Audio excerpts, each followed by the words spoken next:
Gravando. Sejam bem-vindos, então, Gislaine, Marco Antônio, Darley, para a nossa penúltima aula da disciplina de Gestão de Pessoas 1.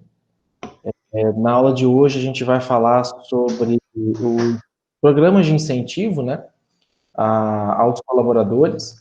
E na aula passada, a gente falou um pouquinho sobre o processo de remunerar pessoas. E eu só tenho alguns avisos que eu vou fazer no início da aula e vou tornar a repetir no final. Amanhã encerra o prazo do trabalho em grupo, né, que foi prorrogado. 4 grupos já mandaram, só está faltando um grupo. Aí, o pessoal postando amanhã até domingo, no mais tardar segunda-feira, eu já termino as correções e posto as notas no CIGA, na segunda nota. E na terça-feira, que é a nossa última aula ao vivo, eu vou fazer um jogo online com vocês, valendo ponto bônus para a prova, que é a atividade 3, tá? Depois eu vou fazer um texto explicando e mandar um videozinho tutorial de como que é o jogo. Tem a opção de instalar no aplicativo no celular, tem a opção de jogar ele online com o navegador do celular e tem também a opção de jogar ele online no computador, tá? São 3 opções. A que eu considero melhor é jogar online no computador ou no aplicativo no celular. Bem simples, ele é bem levinho e a gente vai fazer um jogo teste para vocês conhecerem o funcionamento dele primeiro e depois um jogo aí com umas 10 perguntas, já meio que como uma revisão para a prova aí, tá? Com questões parecidas com o que vão cair um pouco na prova, questões simples. Lembrando que a prova são as unidades 2, 3 e 4, né? Então, o processo de agregar, aplicar e recompensar pessoas, que é o que vai cair na prova, tá? E na terça-feira eu falo um pouquinho mais com a prova, que vai acontecer em 2 momentos. Você tem 2 chances de fazer, pode fazer dia 20, sexta-feira, à noite, ou dia 21, à tarde, tá? Então, professor, eu perdi do dia 20, já sabe que tem que ir lá e fazer dia 21, tá? São 2 horários, vai ser 1h30, mais ou menos, em cada dia. Não são 2 tentativas, né? Então, é só uma tentativa em cada um dos dias. E aí, fez no dia 20, já não vai fazer mais dia 21. Perdeu no dia 20, pode ir lá e fazer no dia 21. E aí, até no dia 21 mesmo, à noite, eu já consigo dizer quem é que passou, quem é que ficou de exame final, e quem foi reprovado, tá? Bem simples, tá? Tô fazendo as questões bem em cima do nosso material. Pode ser que algumas questões que caíram no questionário caiam de novo na prova, porque o conteúdo era o mesmo, tá? Algumas questões que pode ter caído para você no questionário, pode ser que caia na prova também, no primeiro questionário, tá? Então, na aula de hoje, a gente vai falar sobre o programa de incentivo, né? A gente falou um pouquinho sobre a questão, né, a gente veio falando sobre o processo de remunerar pessoas. Na aula passada a gente falou, né, que a remuneração não é só em dinheiro, né? Você tem também a questão de incentivo, é uma maneira de você remunerar indiretamente, tá? E a remuneração fixa, ela funciona geralmente como um fator higiênico, né? Ou seja, aquele que traz a satisfação para o colaborador. E por muitas vezes não consegue motivar as pessoas para superar a meta e objetivo, a melhoria contínua das atividades, tá? Gislaine, eu só vou desligar seu som para não dar eco aqui na aula, tá? Eu já desliguei aqui, pronto, tá? Desculpa, tá? Não, sem problema, tá? É só porque tava saindo eco aqui para não atrapalhar quem fosse assistir gravado depois. Sem problema, tá? E essa remuneração fixa, ela nem sempre serve para motivar as pessoas. Eu vou dar um exemplo para vocês. Na Unemate, eu entrei em 2006, quando foi em 2008, teve uma mudança no plano de carreira que aumentou bem o salário. Deu uma aumentada boa em 2008. E para muita gente, eu não vou negar que motivou. Nos 2, 3 primeiros meses assim que veio o aumento, deu uma motivação geral. Só que essa motivação ela é passageira, porque você vai acostumando, você vai adequando o seu gasto ao seu salário. Então a remuneração fixa por mais que ela possa causar motivação num período curto de tempo, essa motivação não consegue se prolongar por muito tempo, tá? Mesma coisa na empresa privada. Por mais que às vezes o salário do colaborador é aumentado, isso muitas vezes satisfaz a necessidade dele, pode motivar por um período curto, mas não necessariamente mantém ele motivado por muito tempo, tá? E, na verdade, a remuneração fixa ela foi um produto do início do século XX para compensar o trabalho rotineiro e repetitivo dos funcionários em uma época de estabilidade e permanência. Então, no início dos anos 1900, você tinha o homem, o trabalhador, né, no caso, o ser humano, homem, no caso, o ser humano, saindo do campo, indo para a cidade. Na cidade, ele conhecia a indústria, o trabalho na indústria, né, porque não tinha trabalho do campo necessariamente na cidade. E aí, o serviço que ele era contratado geralmente era algo mecânico, repetitivo, e ele era pago justamente, né, como uma figura semelhante a uma máquina, tá? E com o passar do tempo, o trabalho foi ficando menos braçal e mais intelectual, né, exigindo cada vez menos a força bruta e exigindo cada vez mais a criatividade, a inteligência, as habilidades, as competências, entre outras, tá? E hoje, na maior parte das organizações bem-sucedidas, elas estão migrando para um programa de remuneração flexível e variável, capaz de motivar, incentivar e mexer com o brio, com o orgulho das pessoas. Tá? E os programas de incentivo hoje em dia estão em alta. Tá? Dentre esses modelos, tá? Dentre esses modelos, você tem o modelo de recompensa e punição. Tá? Esse modelo de recompensa e punição é um videozinho que eu postei lá no SIGA da teoria do Big Bang, que explica um pouquinho essa questão do reforço e punição, ou recompensa e punição. Tá? Quando você faz algo positivo, você é recompensado por isso. Quando você faz algo que não convém ou não foi legal, você é punido ou você é repreendido por isso. Então, o sistema de recompensa ele inclui um pacote de benefícios que a organização coloca à disposição de seus membros, bem como os mecanismos e procedimentos pelos quais esses mecanismos são distribuídos, né? Ou seja, o sistema de recompensa é esse e para alcançar você precisa fazer isso, isso e aquilo. E o sistema de punição, da mesma maneira, ele é uma série de medidas disciplinares que visa orientar o comportamento das pessoas e evitar que se desvie de padrões esperados, bem como prevenir a sua repetição, castigar a sua reincidência ou ainda afastar ou desligar o colaborador. Então, o sistema de punição ele funciona inicialmente para inibir, para evitar com que as pessoas cometam esse erro, esse problema, essa situação, e a partir do momento que ela se repete, ele está sujeito a um afastamento ou até mesmo desligamento. Tá? O programa de incentivo ele tem alguns objetivos, tá? Dentre eles os principais estão aqui, que é aumentar a consciência e responsabilidade do indivíduo e da equipe para com a organização.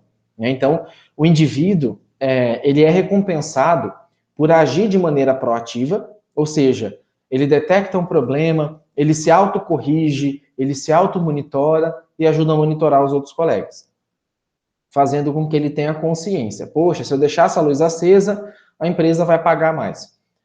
Se eu não fechar essa torneira que está vazando água, a empresa vai gastar mais. E a empresa gastando mais, ela tem mais despesa sobra menos salário para investir nos colaboradores. Também tem o objetivo de incentivar o espírito de equipe e o trabalho em conjunto. Então, o sistema de recompensa, ele valoriza bastante a questão de trabalho em equipe, tá? Por quê? Porque numa equipe, ela trabalha, o resultado, ele meio que acontece como uma média. Então, você não vai ter ninguém se destacando mais, você tem um grupo forte, unido, se destacando. Tem até um ditado que diz assim, você conhece a força de uma corrente pelo seu elo mais fraco. Ou seja, uma corrente vai ser tão forte quanto o seu elo, né, o ganchinho de ligação mais fraco. E é isso que a empresa procura trabalhar. Ela procura ver aqueles elos fracos e procura trabalhar para que ele se fortaleça e a equipe ajuda ele a fortalecer. E também tem o objetivo de ajudar a enfatizar a constante criação de valor dentro da organização. O que é essa criação de valor? Tá? Mexer num processo, tornar eficiente, ser bem visto pelos colaboradores, ser bem vistas pelos clientes, entre outras coisas. Tá? Os tipos mais comuns de recompensa financeira a recompensa são basicamente 5. Tem outros, mas os mais comuns são esses aqui, tá? Deixa eu marcar texto aqui, deixa eu trocar de cor aqui, um azul. Recompensa relacionada com o alcance dos objetivos organizacionais. Então, é como se você ajuda de maneira em equipe a bater as metas. A participação, por exemplo, no resultado anual ou semestral é batida. É estipulado um valor que é dividido entre as pessoas. Tá? A Ambev, BR Food, tem várias empresas grandes, normalmente isso é comum, empresa grande, que faz isso. Se bater a meta de venda, ou se bater a meta de redução de custo, o valor economizado, 50%, 30% do valor almejado é distribuído para os colaboradores. Tá? Outro modelo é recompensa vinculada ao tempo de serviço do funcionário. Tá? Não é obrigatório, tá? Não é obrigatório as empresas pagarem por tempo de serviço dele, tá? Mas é comum isso acontecer, tá? Como uma forma de valorizar o fato desse funcionário ter permanecido trabalhando ali na organização. Então, geralmente é concedido um aumento ao colaborador quando completa 5 ou 10 anos de trabalho, né? Desde que, obviamente, seja um desempenho satisfatório, né? Não falta, você pode contar com ele, é uma pessoa sempre disposta, sempre participativa. Então, é uma maneira de valorizar. Mas, professor, isso não é obrigatório? Por que a empresa paga, então? Né? Porque, veja bem, pessoal, se você tem um funcionário que trabalha 10 anos na sua empresa e ganha, vamos supor, 3 salários mínimos. Desses 3 salários mínimos, 2 salários é o relativo ao cargo, o valor de um salário mínimo é relativo ao tempo que ele está trabalhando ali naquela empresa. Tá? Isso vai fazer com que ele não seja estimulado a procurar emprego em outro lugar, porque um salário está sendo pago para ele como forma de reconhecimento. Imaginem vocês trabalham 10 anos numa empresa, a empresa resolve expandir, contrata uma pessoa com a mesma função sua e ganhando a mesma coisa que você, sendo que você está 10 anos ali na empresa. Tá? Então, assim, é aquela coisa que não é obrigatório, mas valoriza o colaborador quando é feito, tá? Também tem as recompensas relacionadas ao desempenho excepcional. Então, é quando você paga um prêmio, um bônus, por mérito, né, por obtenção de um desempenho diferenciado. Né? Então, geralmente, esse prêmio por desempenho excepcional, quem escolhe quem vai ganhar o prêmio são os próprios colaboradores. Então, geralmente é feita uma pesquisa dentro da empresa e que você pede assim, aponte 2 ou 3 pessoas que receberiam o prêmio colaborador excepcional do ano, né? Então, os próprios colaboradores vão apontar ali 2 ou 3 pessoas, e, na verdade, a pessoa mais votada é aquela que, de fato, vai ganhar o prêmio, tá? Outro modelo também são as recompensas relacionadas com o resultado departamental, né, do departamento, divisão, setor, ou dentro da própria empresa mesmo. Então, quando é muito parecido com o primeiro, né, quando o resultado é alcançado por um grupo ou departamento, ou até pela empresa como um todo, tá? Na verdade, aquele primeiro, esse de vermelho, ele é mais voltado da empresa como um todo, e esse verdinho aqui, que esse quarto aqui, geralmente é mais quando um grupo alcança, quando um determinado segmento da organização bate uma determinada meta, tá? E também recompensa relacionada com aumento de competência, né? Por exemplo, o colaborador aprende um segundo ou terceiro idioma, quando ele aprende ou desenvolve uma determinada habilidade de liderança, habilidade de resolução de conflito, tá? Então, você geralmente paga como um mérito, como um reconhecimento dele por essa função.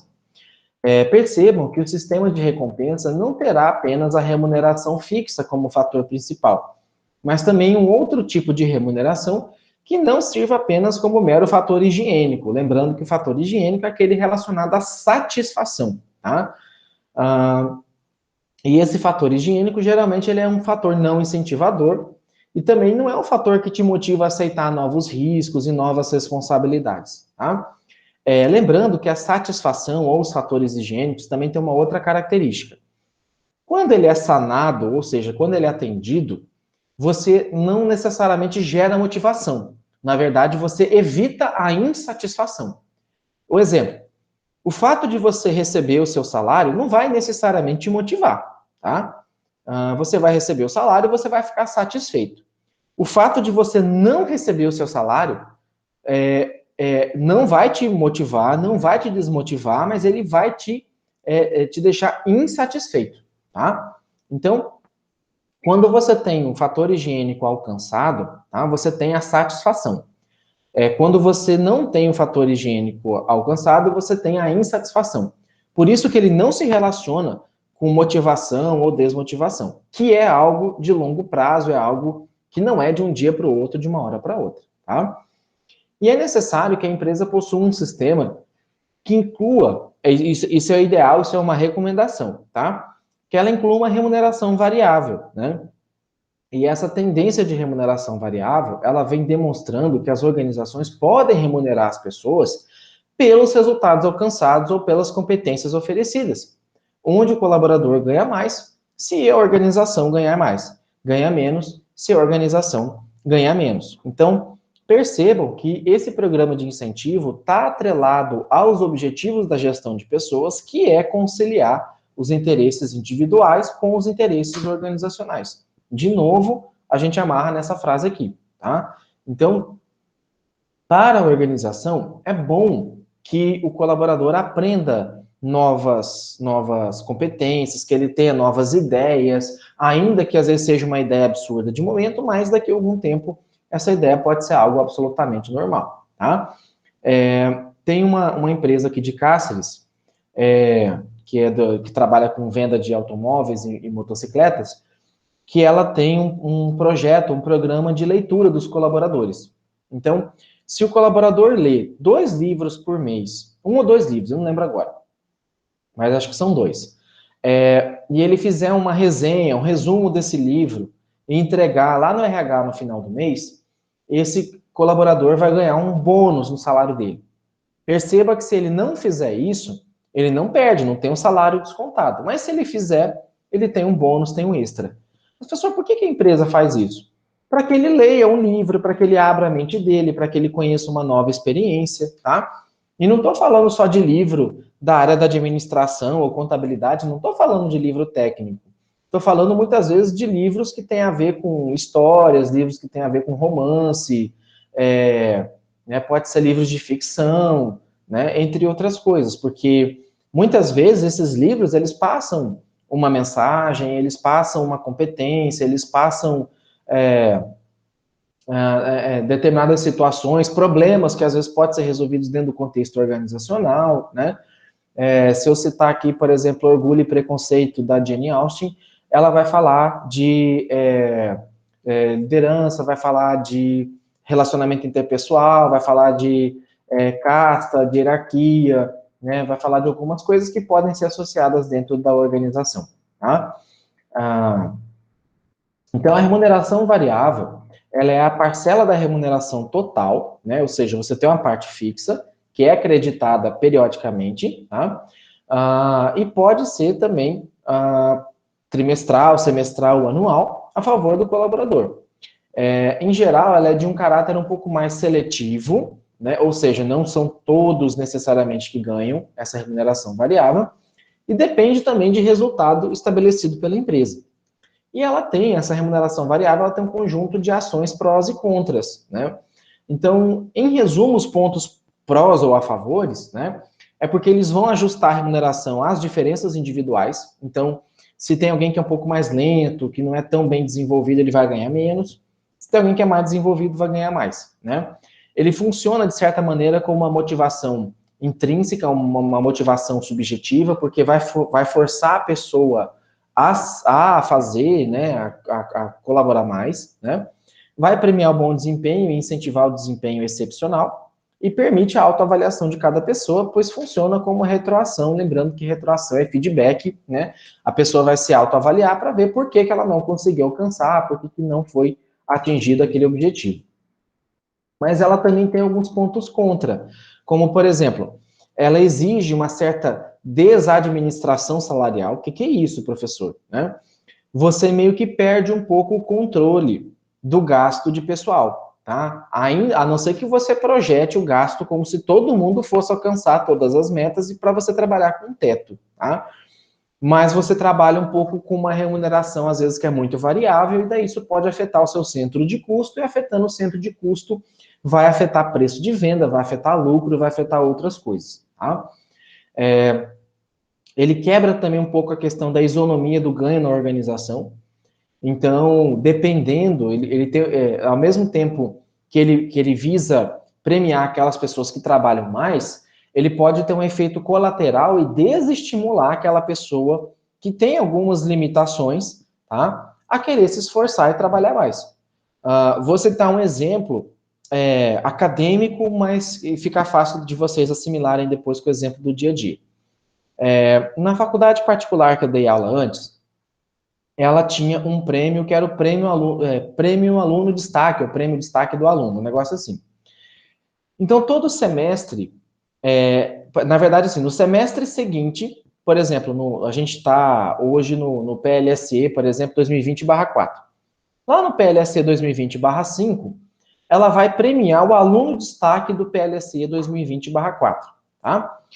E ela usava como critério de premiação como se o melhor aluno fosse aquele que obtivesse a maior nota ou maior média dentre as avaliações, tá? Ela usava um critério somente objetivo. O aluno que tiver a maior média de todas as disciplinas é o aluno que vai, em tese, é o melhor aluno, tá? E nisso, qual que era a ideia? Fazer com que os alunos estudassem mais para tirar notas maiores para ganhar o prêmio. Só que algumas turmas tinha aluno que era assim tão bom, que chegava a ser até um ponto fora da curva. E aí no primeiro semestre ele ganhou, no segundo semestre ele ganhou, no terceiro semestre ele ganhou, no quarto semestre ninguém mais queria competir, porque era só aquele sempre aluno ou aluna que mesmo ganhava, né? E aí os outros já nem ligavam mais pro prêmio. Acabou, não, vou fazer o quê? É sempre ele que ganha, né? E aí eu até mudei, falei, vocês estão avaliando de maneira equivocada. O melhor aluno tem que levar em consideração frequência, assiduidade, tem que levar em consideração participação nas aulas. Não que a nota não seja, a nota pode ser um dos critérios, né, objetivos. Mas você precisa de critérios subjetivos também, tá? Porque muitas vezes você não vê o quanto o aluno se esforçou, você não vê o quanto a pessoa se dedicou para aquela disciplina, né? E no caso, esse aluno que eu estou falando, ele faltava demais nas aulas, ele geralmente não estudava tanto assim para as provas. De fato, era uma pessoa assim inteligente, né? Que pegava muito fácil o conteúdo e que por isso não precisava se esforçar muito. Então, existe uma diferença, né, no caso de conceito de melhor aluno e de aluno com nota mais alta, tá? Então, da mesma forma, dentro de uma empresa, você tem aquele colaborador que naturalmente já tem uma habilidade ou talento para determinadas tarefas, né, atividades ou funções, ou cargos, e também você tem aquele que se esforça, que anda 50 quilômetros para chegar no trabalho, que tem 3, 4, 5 filhos, né, que está passando por problema, por isso que aquilo, então você leva esses fatores em consideração também, tá? Por isso que tem que tomar muito cuidado, porque ao mesmo tempo que ele tem fator favorável, ele também é um fator desfavorável.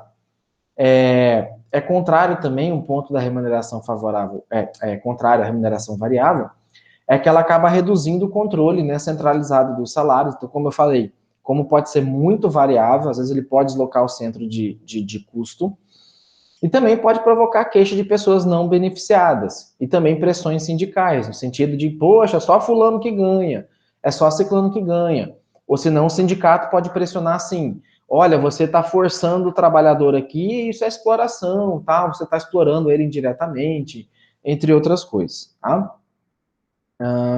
Uma das vantagens, outra, né, das vantagens da remuneração variável, é também a flexibilidade. Ou seja, se a empresa está no vermelho, ela pode mirar como alvo principal o lucro dela. E os principais modelos de remuneração variável, né, os planos de bonificação anual, como eu falei, o participação no lucro e resultado da empresa, PLRE, tá? Distribuições de ações da empresa aos funcionários, então eles passam a ser acionistas e, por ser acionista, também dono da empresa, tá? Dão opção de compra de ações da companhia, então vende primeiro para o colaborador para depois abrir isso no mercado de ações. Mas qual que é a vantagem, professor?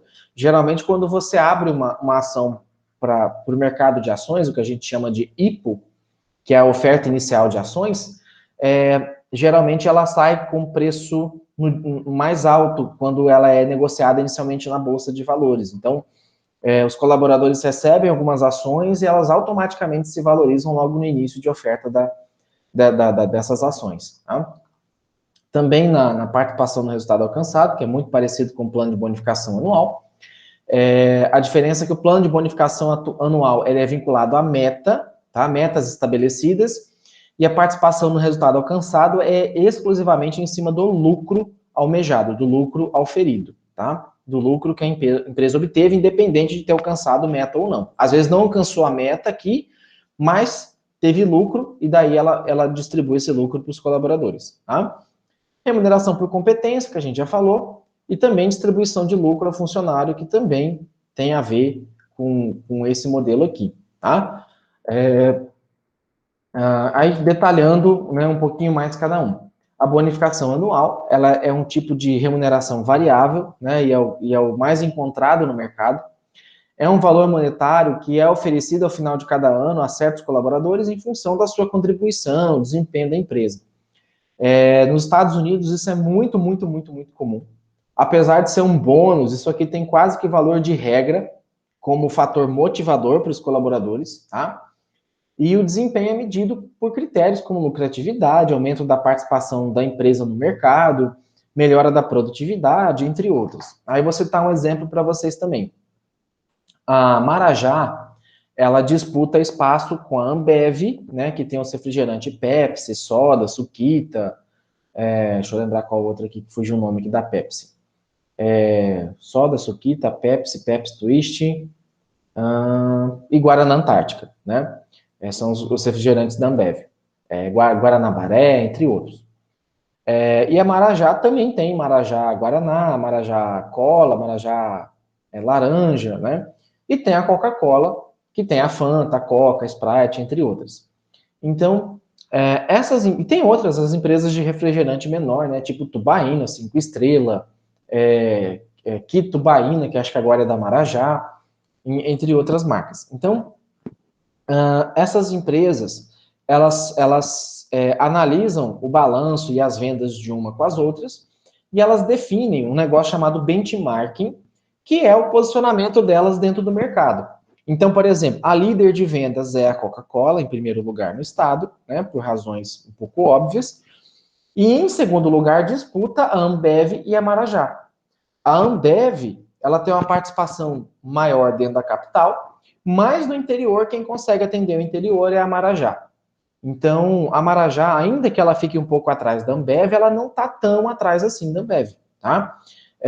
E em algumas cidades ela chega a passar a Ambev nesse posicionamento. Então, o fato da Marajá crescer e disputar o segundo lugar de mercado, segundo lugar de participação de mercado com a Ambev, pode ser bonificado aos colaboradores, porque eles vão manter uma linha de produção funcionando, porque os vendedores vão conseguir inserir mais o produto dentro das prateleiras dos mercados, das lanchonetes, dos restaurantes, entre outras coisas. Tá?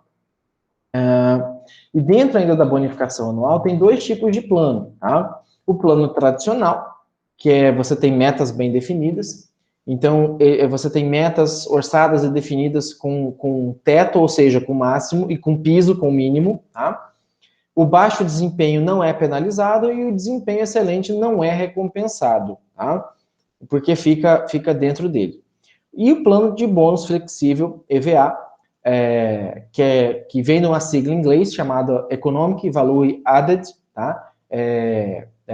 Economia de valor agregado, que baseia-se em metas flexíveis que não possuem piso ou teto para pagamento de bônus, né? E esse plano ele tem 3 aspectos interessantes. Se a meta de desempenho for alcançada, ganha-se a meta bônus.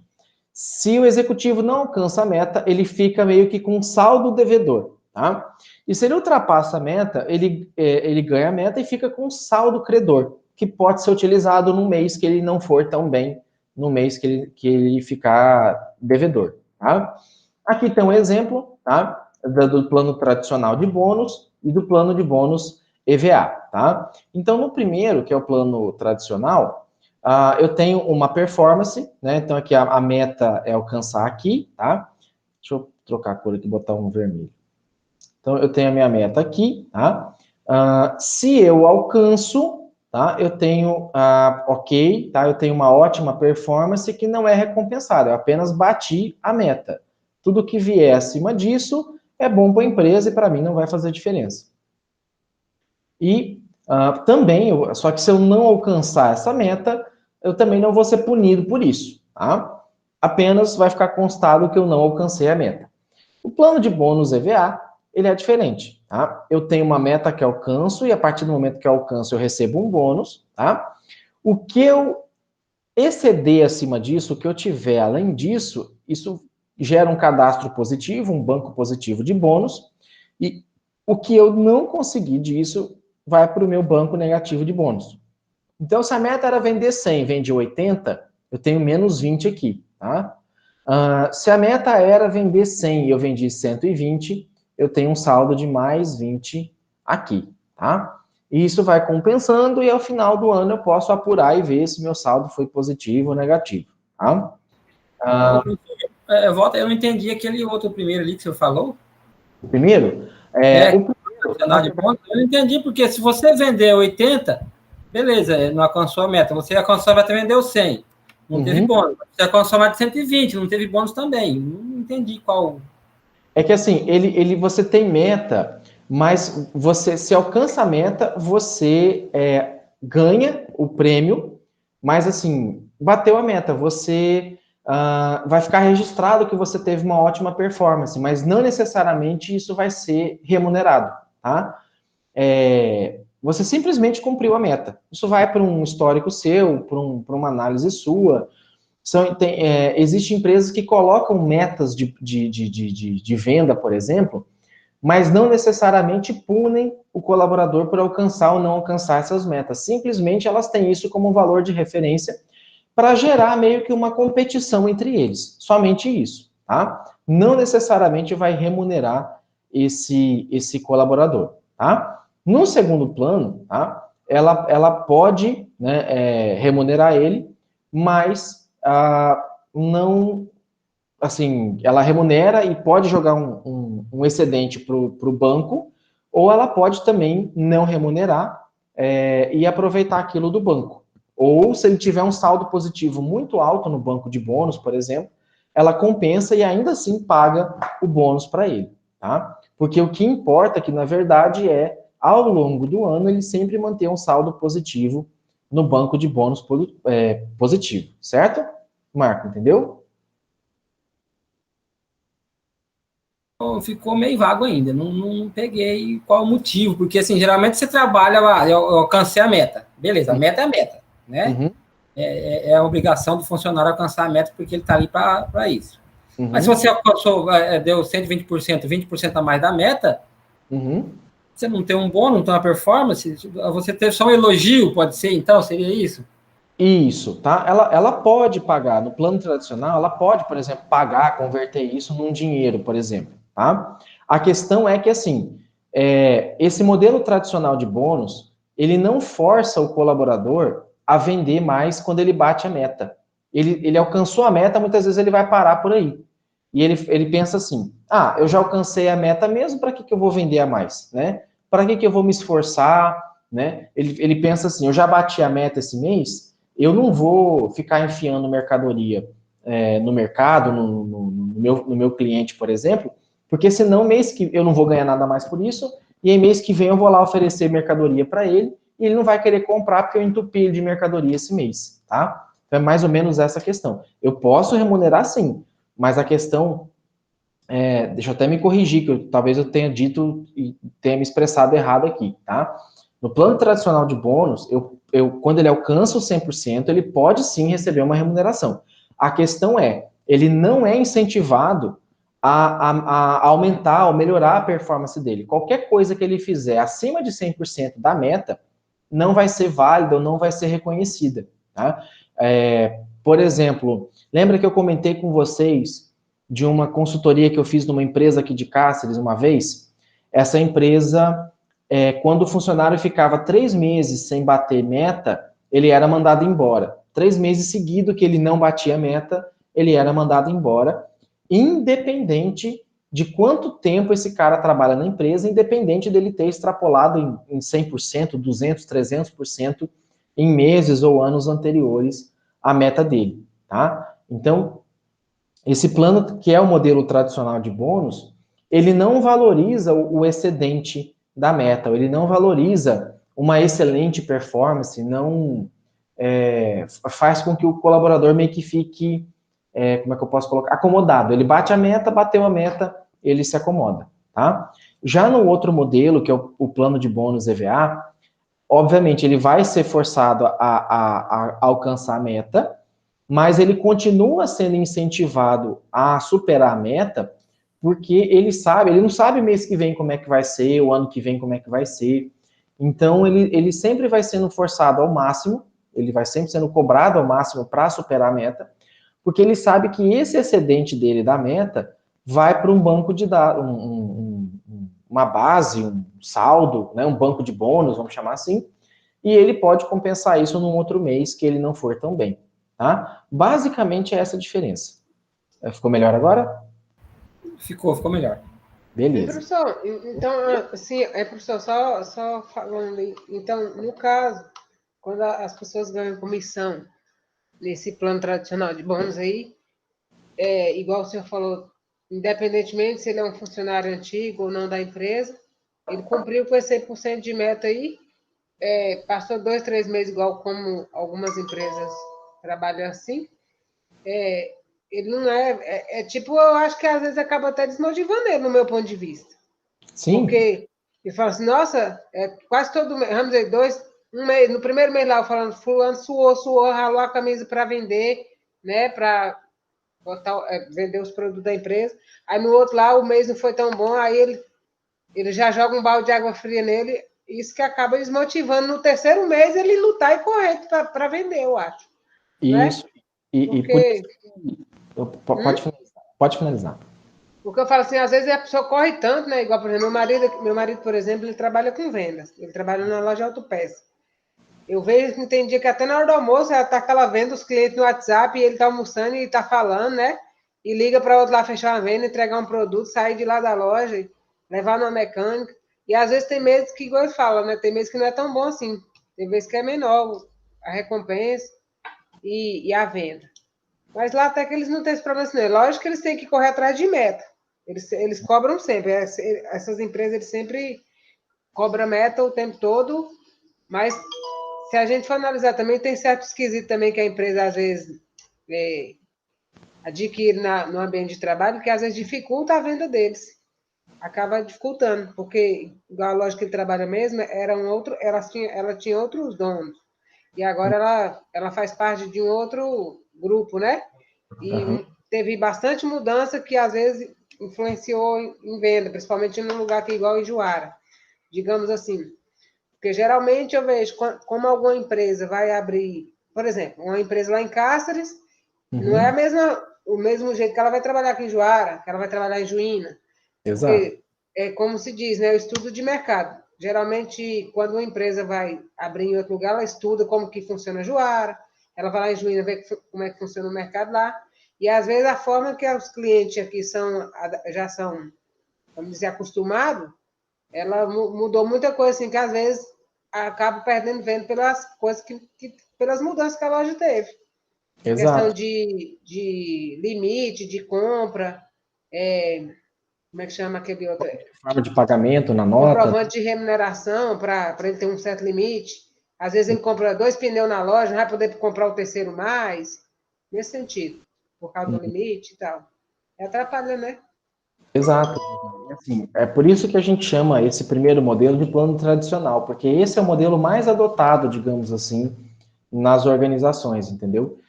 Aqui em Cáceres mesmo, quando a minha empresa mexia com comércio, o índice de inadimplência era altíssimo, chegava a quase 30%, 35%, né, das vendas na notinha, no vale, não era pago, né? Então era um índice muito alto. Na Bolívia, que fica 100 quilômetros daqui, o índice de inadimplência era 3%, o índice muito alto era 3%, e lá não tem cheque, não tem cartão, não tem, assim, lá é só promissório ou dinheiro, não tem outros meios de pagamento. E aqui em Cáceres, todo comerciante que abriu com notinha, com venda na notinha, não dá 2, 3 anos, ele já quebra, ele já fecha, porque é uma praça, assim, muito, aqui, né, muito ruim de pagamento, né, e não funciona, não adianta. E eu lembro que algumas empresas pequenas, por exemplo, de autopeça aqui também, elas vendiam muito na nota, aí veio uma empresa grande de Cuiabá, acabou comprando elas, e falou, ó, nota esquece, sem nota, ou no cheque ainda pega torcendo bico, desde que abra um limite para ele poder, para não sair comprando com cheque, né, aquela coisa toda. E nisso, muitas vezes, a pessoa acaba sendo, o vendedor acaba sendo penalizado porque a empresa mudou, por exemplo, o meio de pagamento, né? É óbvio que se você tirar o vale, você tirar a cheque dos meios de pagamento, a venda vai ser afetada, né? Só que tem empresa que nem sempre reconhece assim. E a ideia, eu sempre defendi a questão desse modelo de bônus, né? De você ter um banco de um saldo em que você pudesse anotar o excedente da meta, justamente porque tem mês que não é legal, né? Tem mês que acaba não vendendo de acordo com o esperado, né? Uma greve de caminhoneiro, por exemplo, afeta, uma pandemia afeta, uma ponte caída lá não sei na onde afeta, né? Então, são coisas que influenciam, por exemplo, na venda, e que às vezes o dono da empresa ou a empresa nacional não consegue entender a realidade local, tá? Então, aí nesse caso aí que o senhor fala que concorda com um banco, tipo um banco de dados lá para guardar as metas que o funcionário lá vendeu e tal, porque, tipo, digamos que nesse mês ele vendeu 100%, no outro ele vendeu 130%. Então, vamos dizer, 30% ele já tem lá tipo assim, no banco de dados que para acrescentar naquele mês. Isso. É isso? Exatamente. Legal. Porque, assim, às vezes tem mês que tá tão bom, que ele vai empolgando, sabe? E ele vê oportunidade, assim, ele sabe que se ele fizer uma hora extra, ele fecha aquela venda dentro daquele mês, sabe? Então, inclusive, isso pode ser proposto, né? Não sei como funciona a empresa, pode conversar com ele para ele propor para a empresa, porque isso funciona como motivação, mais do que o modelo primeiro aqui, mais do que o modelo tradicional, tá? Até porque, por exemplo, ele sabe que às vezes no próximo mês vai ter que fazer uma viagem, ele vai ter que ficar fora, né? Vai ter que fazer uma cirurgia, vai ficar 5 dias fora.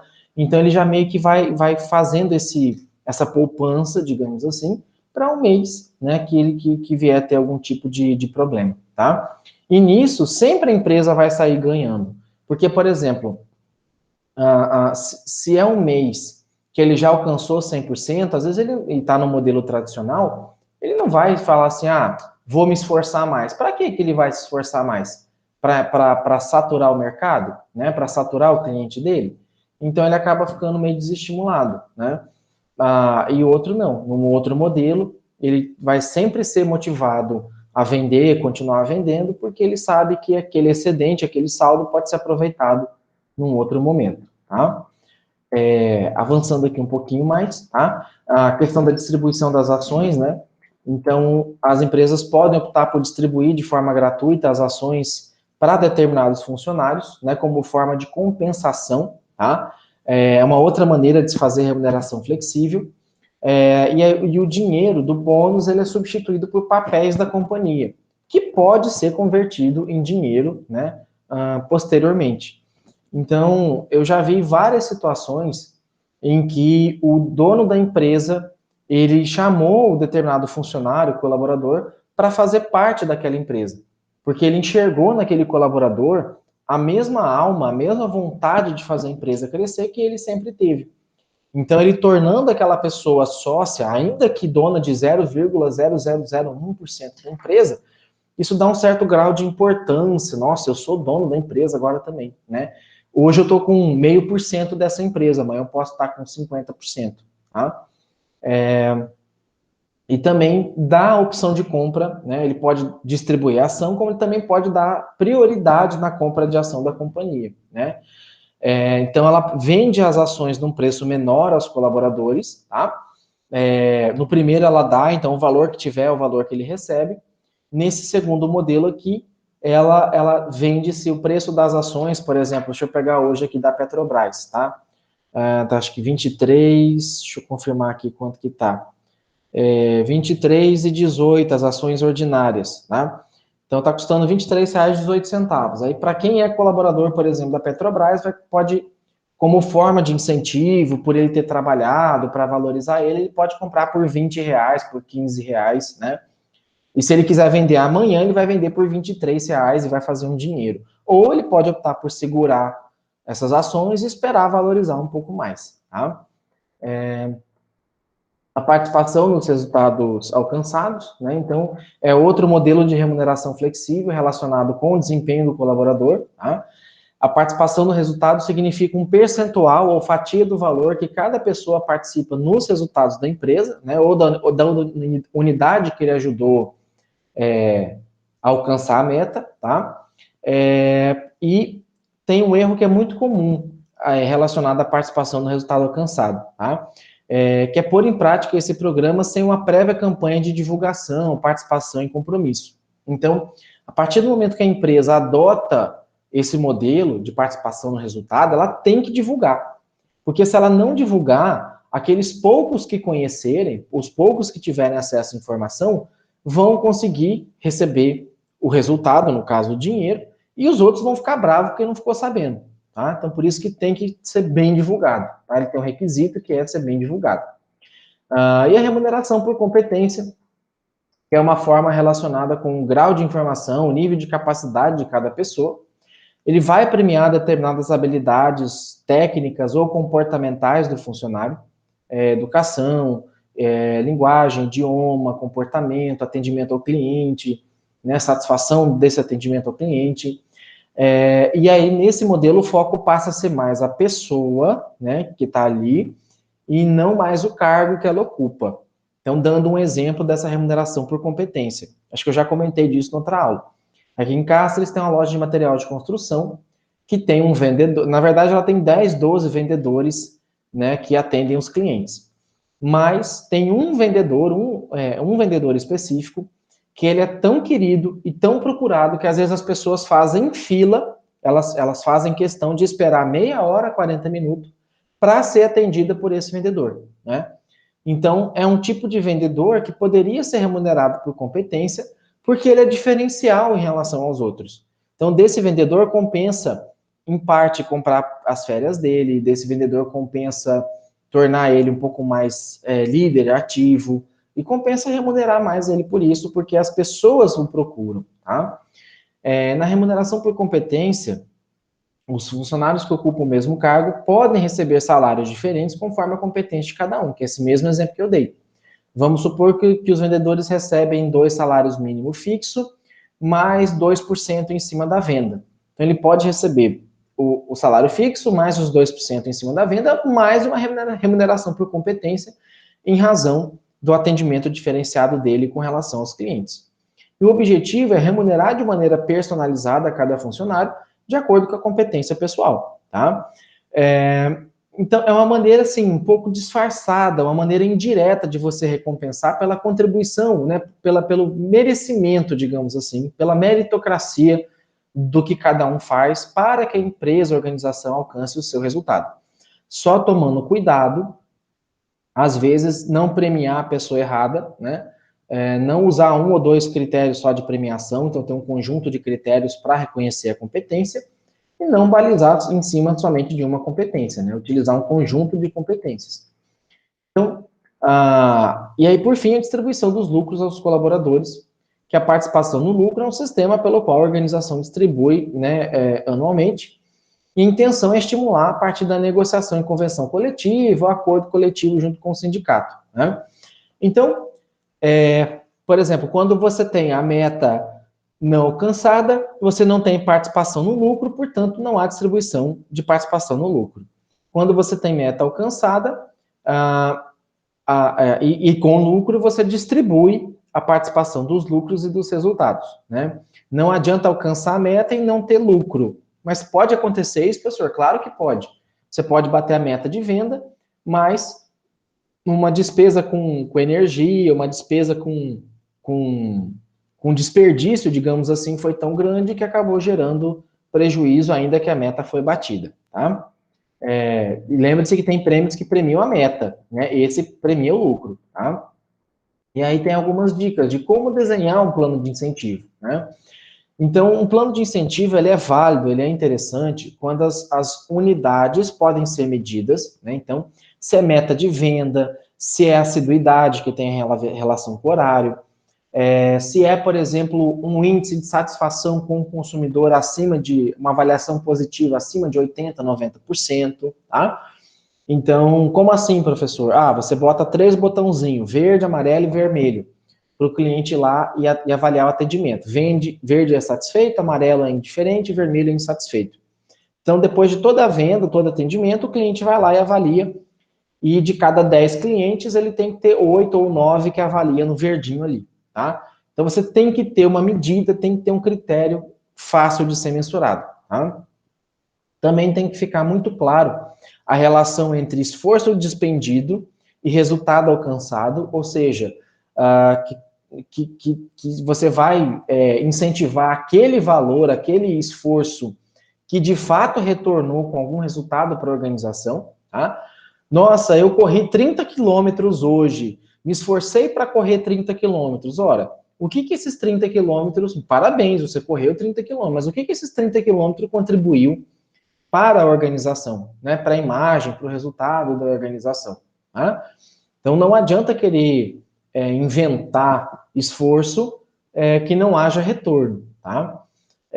Os cargos, eles também devem ser padronizados, o fluxo de trabalho tem que ser regular, e também não pode ter uma demora para verificar esse resultado, tá? Lembra daquele prêmio do aluno que eu falei? Não adianta querer fazer um prêmio do aluno daqui 2 anos, porque daqui 2 anos nem sabe se esse aluno vai estar mais na universidade, tá? Da mesma forma, o colaborador, não adianta esperar 6 meses, 8 meses, porque pode ser que daqui a pouco esse colaborador não está mais lá, tá?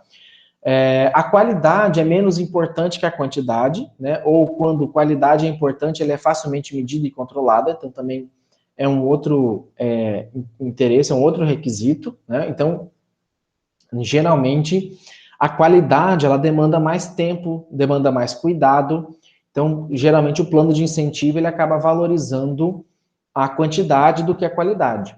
Porém, tá? Vamos supor que o seu cargo é um cargo que você tem que conquistar clientes para a empresa. E aí, você conquista um monte de cliente que compra pouquinho, tá? Isso aí optou pela quantidade. Eu conquistei 50 clientes e cada cliente compra R$1.000, então tem uma média de 50 mil.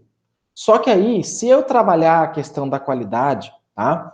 Eu vou conquistar 25, 30 clientes que vão comprar, por exemplo, 2.000 ou 3.000. Então, eu vou passar isso para 60 mil, 70 mil. Eu vou aumentar o valor da venda. Então, você geralmente dá atenção para a qualidade quando é ela o objeto do incentivo, né? Ou quando você pode medir e mensurar a questão da qualidade também. E as condições de competição que se impõem, né, é que elas precisam ser precisas e conhecidas, né? Ou seja, você precisa deixar bem claro os critérios de incentivo, os critérios de alcance, né? E também precisa ter ampla divulgação. E não dá para ficar mudando a regra do jogo no meio do caminho, tá? Então, a implantação de um plano de incentivo, ela requer alguns cuidados também, né? Que a gente até já comentou ele superficialmente. Então, assegurar que os esforços e recompensas estejam relacionados, né, como a gente comentou. Os colaboradores devem perceber que podem desempenhar as tarefas solicitadas. Não adianta eu botar incentivo que vai desincentivar mais as pessoas, né? Você tem que vender 1.000, mas você sabe que o máximo que você vai conseguir vender é 700, porque a economia está em recessão, os clientes não estão com dinheiro, um monte de gente está desempregada, né? Então não adianta você botar uma meta irrealista, tá? Irreal, surreal. Fazer um plano compreensível e facilmente calculável pelos funcionários, então as pessoas têm que entender e fazer a conta se vale a pena ou não para ela esse desempenho, esse esforço excepcional. Formular padrão eficaz, né? Então, deixar bem claro os objetivos específicos, né? Então, deixar bem claro qual é a regra, o que ele precisa fazer para alcançar, se ele vai ser punido se ele não alcançar, né? No caso, por exemplo, de competição entre eles, né? Questão de ética e tal, isso tem que ficar muito claro, tá? E também proporcionar apoio ao plano, né? A organização e os dirigentes devem dar maior suporte possível ao plano. Então, antes e durante a vigência, o plano deve receber total apoio dos dirigentes e dos gerentes, para que não seja o projeto de uma pessoa ou para que o projeto não seja abandonado no meio do caminho, tá? E alguns conselhos sobre incentivo, né? Se uma competição de venda revela um único vencedor de melhor desempenho na empresa, e a mesma pessoa ganhou no ano anterior, você está diante de um tríplico problema, tá? Primeiro, sempre tendo aquele mesmo vencedor, todos os outros membros da empresa vão ser perdedor. Dá essa impressão, tá? Então, tomar cuidado, tá? Para que você não crie uma situação onde você tem só um ganhando e os outros parecem que perdendo, tá? Tem que ficar claro que é uma relação de competição que todos têm igualdade de competir, todos têm a mesma condição, e que alguém vai ser ganhador no final, tá? O que não pode acontecer é parecer que somente uma pessoa ou duas pessoas têm condição de competir, tá? E também tomar cuidado para que o fato daquela pessoa vencer não significa que as outras são derrotadas, que são fracassadas, tá? Segundo, né, se a mesma pessoa ganha repetidamente, esse efeito é mais reforçado ainda. Então, esse exemplo que eu dei da aluna, né, que sempre tirava nota alta, ela ainda se gabava, por exemplo, eu nem estudei tanto para a prova. Teve gente assim, estudei 2 dias inteiros no final de semana para a prova do professor Gustavo e tirei nota 5. Aí ela chegava falando assim, eu nem estudei meia hora só e tirei 10, né? Poxa, parece que você tá desincentivando as outras pessoas a estudar. Parece que o que ela está falando é assim, compensa não estudar, né? É essa a impressão que às vezes ela passa, tá? E o terceiro, por ser vencedor, ele não precisa do prêmio, né? O que pode torná-lo hostilizado pelo colega, né? Então, os colegas meio que podem bulinar, né? Então, poxa, ele já ganhou um prêmio no passado, tá ganhando esse ano de novo, né? De novo, lá vem o puxa-saco, lá vem o fominha, né?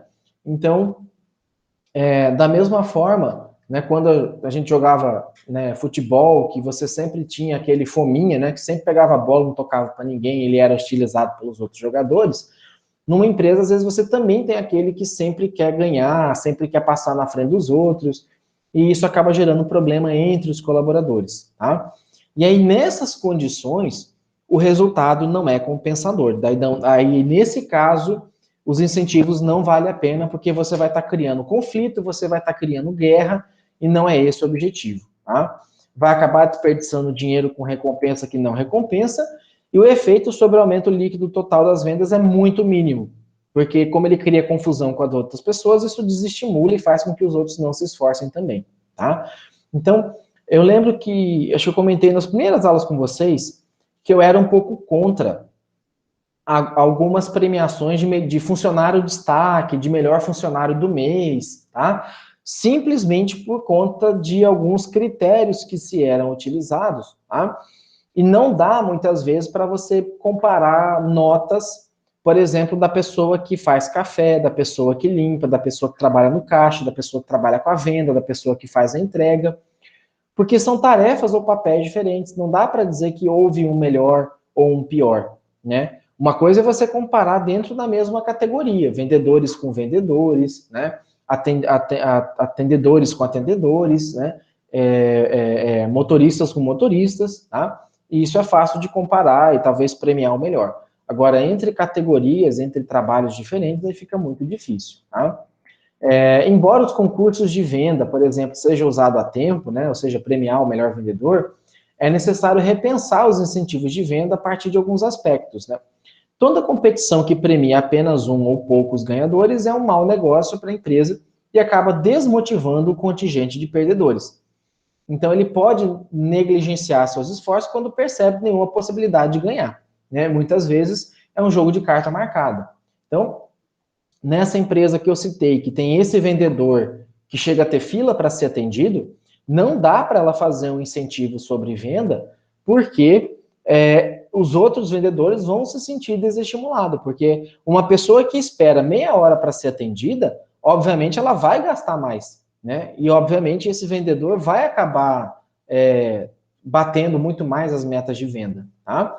Então, para não virar aquela competição de 5 prêmios e os 5 prêmios vai para o mesmo ganhador, tá? E as competições de venda não têm nenhuma relação com as competições esportivas, tá? Os vendedores individuais de melhor desempenho não trazem necessariamente resultado tão significativo assim, né? Tão diferente dos demais. E toda equipe que deve ser motivada, toda equipe que deve ser motivada para o aumento das vendas. E o certo é ter o maior número possível de ganhadores, permitindo que cada um lute pelas suas próprias metas, tá? Então, no caso aí que a Gislaine colocou, né, do marido que trabalha com venda, né, o ideal é que você tenha, né, as metas individuais, né, ou as metas individuais próximas uns dos outros, mas não necessariamente fique premiando aquele que sempre vende mais ou que sempre ganha, porque às vezes essa premiação pode ter sido sorte, às vezes essa premiação pode ter sido por acaso, né? Às vezes foi numa hora de almoço que ele fez uma baita venda, né? E aí não necessariamente é o melhor vendedor, né? E isso pode, às vezes, desestimular os outros a quererem competir, tá? Já as competições que se realizam sempre no mesmo período, né, geralmente final do ano, já são previstas, por exemplo, pelos vendedores. Frequentemente são vistas como tentativa de remediar o mau planejamento da empresa. Então, não dar sempre os mesmos prêmios, né? Eles perdem o impacto. Então, se tiver um bom sistema de recompensa financeira, não deve premiar somente com dinheiro. Presentes, viagens, excursões, viagens de estudo, eventos especiais e outros prêmios não financeiros poderão propiciar maior entusiasmo. Livrar-se... tá. E aí vou dar um exemplo desse aqui. Acho que eu já comentei em outra aula, vou falar de novo para vocês. Na empresa da minha família, tinha um caminhoneiro que ligou para a gente, ele ia descarregar uma mercadoria, e acho que era num sábado que ele ia descarregar, e a gente não recebia mercadoria no sábado. Era para descarregar na sexta, o caminhão dele quebrou, ele ia chegar no sábado. E aí é um caminhoneiro autônomo que precisava, né, ele ganha a medida de quantidade de entregas que ele faz. E ele ligou para mim e falou: Gustavo, você tem condição de arrumar um funcionário para descarregar no sábado? Porque eu já queria descarregar no sábado, eu já queria só descarregar e voltar para trás, que aí eu passava o domingo viajando e segunda-feira eu estava pronto para carregar de novo. Senão vou ter que ficar aí até segunda-feira para descarregar, vou voltar na terça ou quarta-feira para minha cidade e vou perder uma ou duas viagens da minha venda, né, do meu serviço. Ele falou assim: eu pago... na época eu falo assim, eu pago R$50 aí de tipo hora extra para algum funcionário ir lá e abrir a empresa para eu poder descarregar. Para mim compensa pagar esses R$50 porque eu ganho 500, 600 num frete. Falei, beleza, eu vou ver com os funcionários aqui. Eu ofereci os R$50 e ninguém quis. Nenhum funcionário quis ir no sábado lá para abrir a empresa para receber descarregar esse caminhão. Aí eu peguei e falei assim, tá bom, então vamos fazer o seguinte, eu vou dar uma picanha, uma caixinha de cerveja para quem vier aqui abrir a empresa para descarregar esse caminhão. Nossa, teve 2 lá que quase saiu no tapa. E na época, isso estou falando de 2005, 2006, tá? Na época, com R$40, R$42 eu comprei a caixinha de cerveja e a peça de picanha, tá? Então, eu ia oferecer 50 por 50, ele não foi, mas por 42, convertido numa picanha e numa cerveja, foi, né? Então, olha que coisa esquisita, mas incentivou, tá? Então, esse tipo de... uma folga, uma viagem, um reconhecimento, um elogio na frente da família do colaborador ali, é algo que proporciona incentivo, entusiasmo e faz com que ele queira, tá?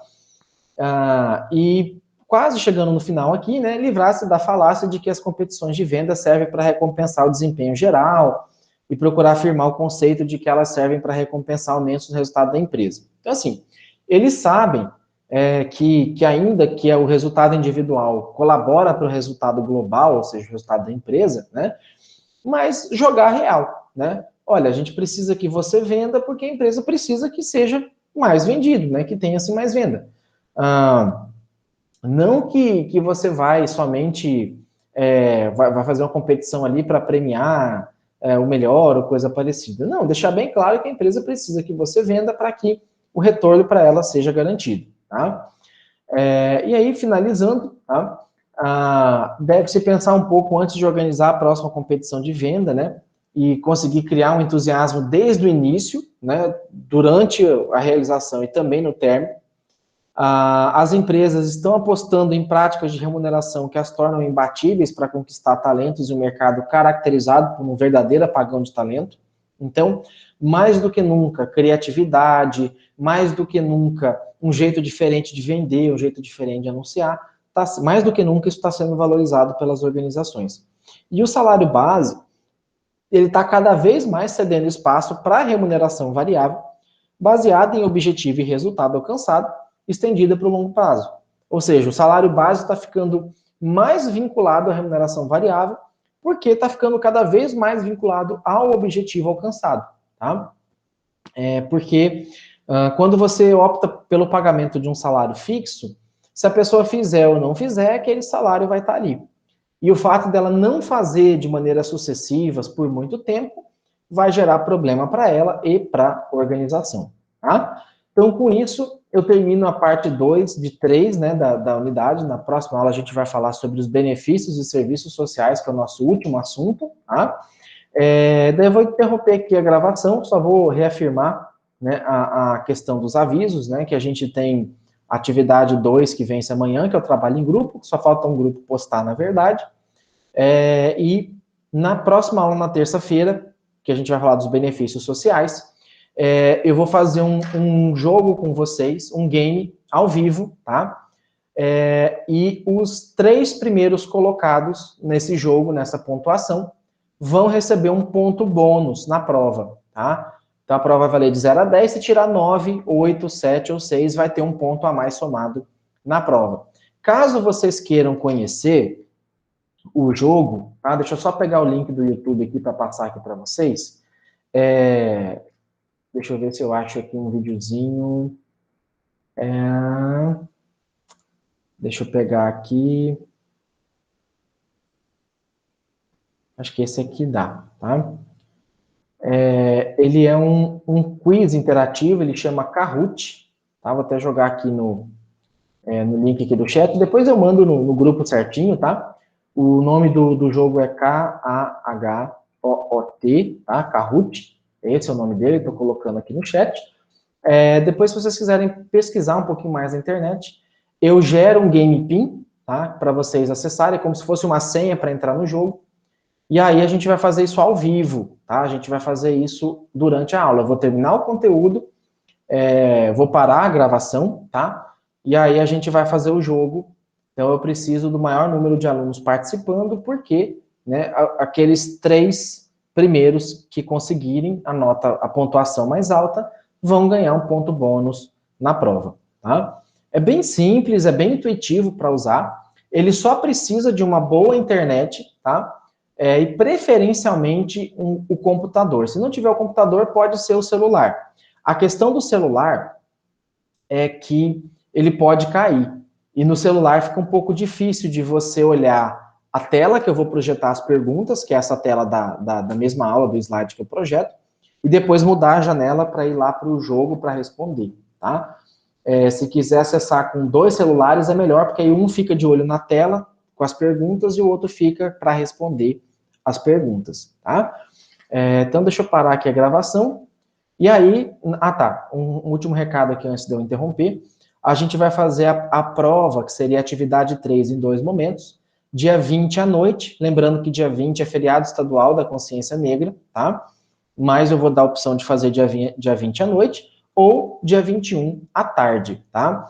No dia 20 à noite, eu vou marcar o horário certinho com vocês, eu vou fazer uma revisãozinha de uns 50 minutos, 1 hora antes, tá? Eu vou deixar essa revisão gravada. Do dia 21 não vai ter revisão ao vivo, dia 21 é só mesmo a prova, tá? Vou fazer uma revisão no dia 20, um pouco antes da prova, para relembrar alguns conceitos, dar mais uma firmada em vocês, tá? Dia 21, somente a prova, tá? Deixa eu parar aqui a gravação, então.